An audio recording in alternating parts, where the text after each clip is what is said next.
What's up, guys? It's Patricia from tarantulaheaven.com, and today for Tarantula Tuesday, I wanted to talk about some of my favorite ideas for tarantula enclosures.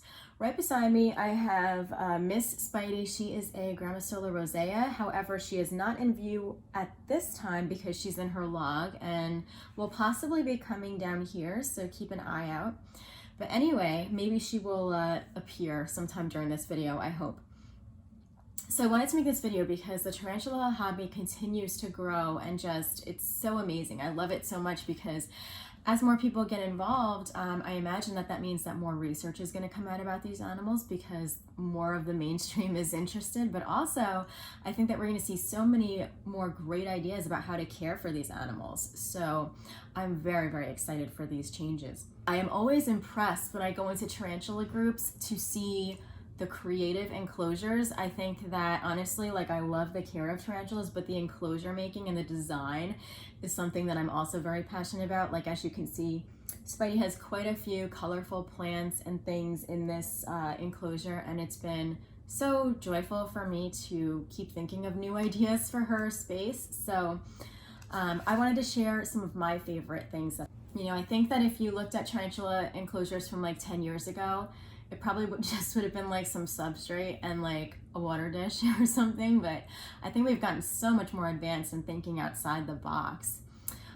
What I'd first like to do is share some of my own favorite tried and true methods that I've used for Spidey.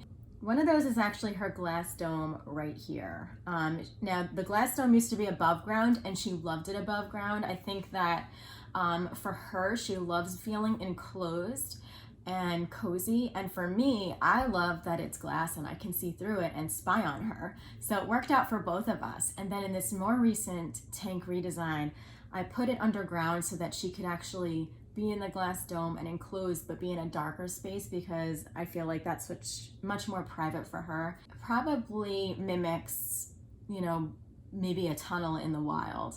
And I strategically left this side open so that I could still continue spying on her. So that's been one of my favorite ideas. She actually does use it quite a bit. I think she does enjoy it. So I really, really love that. I also just think little things like this are really cute too. I think that what I'm seeing more that this hobby is becoming more popular and more in demand is that the products that we're using are actually getting a lot cuter and more stylish. So I really, really love that. This is not a tarantula product. It's actually a home decor item, but I just felt why can't Spidey have pretty things? And she certainly deserves it. So I repurposed it and made it into her dome, and she loves it. Another thing that I'm really happy that I thought of was that I bought her miniature figurines for her tank, and I have the smaller ones in Blinky's tank. They've buried them, so that is what that is. But for Spidey, who actually keeps the figurines on the surface, that is really nice. I think they just add a lot of color and character to her enclosure. I haven't seen her pick them up or do anything interesting with them yet, but she has that available to her in case she wants to play or toy with something new or explore that. So I think it does add a lot of personality. It certainly, I get so many funny pictures out of having these things in her tank based on what she's doing. So I love that. And I've seen other tarantula owners do similar concepts where they'll have really, really cool enclosure decor or figurines and things. And I just think it's so special. It adds so much joy to the hobby.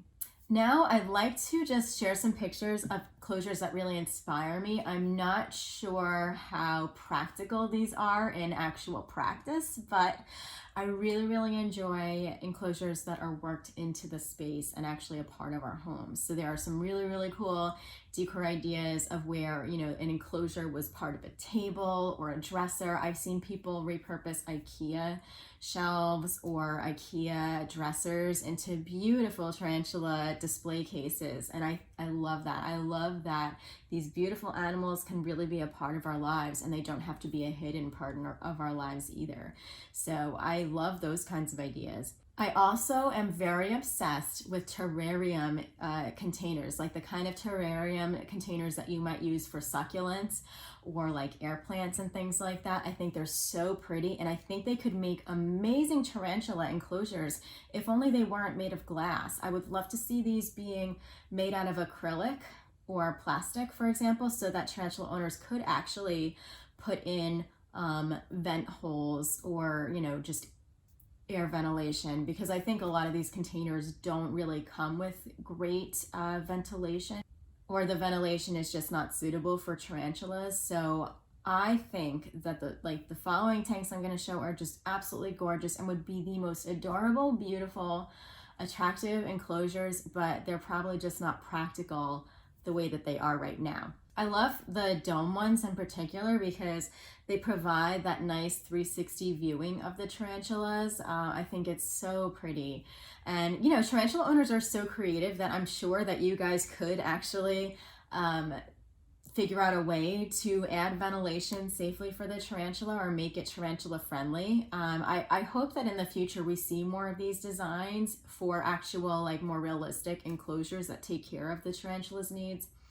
I would certainly love that.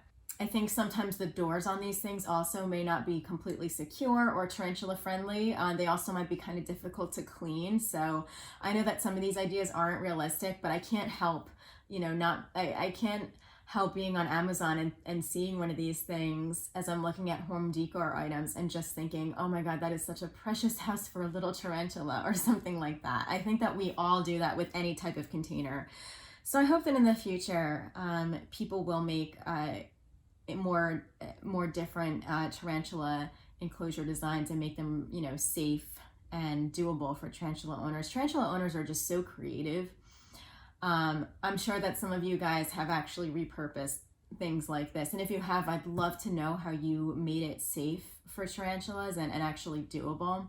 Because I really would love to get Blinky like a dome enclosure or something when they get a little bit bigger. But anyway, guys, I hope that you found this inspiring and interesting. I hope that this also helped you open your mind to like what tarantula enclosures could be. You know, as long as we're taking care of their safety and their needs and we're able to keep the enclosures clean and healthy for them. I don't think that every tank necessarily has to be a critter keeper or something like Spidey has. I think that we can think a little bit outside the box. And if you're interested in any of these, I do have a blog post that has links to the products, which were just products that I searched terrarium on Amazon, and you could find a lot of things through there. But you can check out that blog post below to see just to see what's out there and get links to the things that I included. Anyway, guys, I would love to hear about what's something different that you've done in your tarantula's enclosure that was really awesome and worked out well for you. I am always searching for new ideas, and I do believe that eventually in the near future we're going to be doing a new tank design for Miss Spidey, so I am also fishing for ideas. All right, take care, guys. Have a wonderful week, and I'll see you next week for Tarantula Tuesday.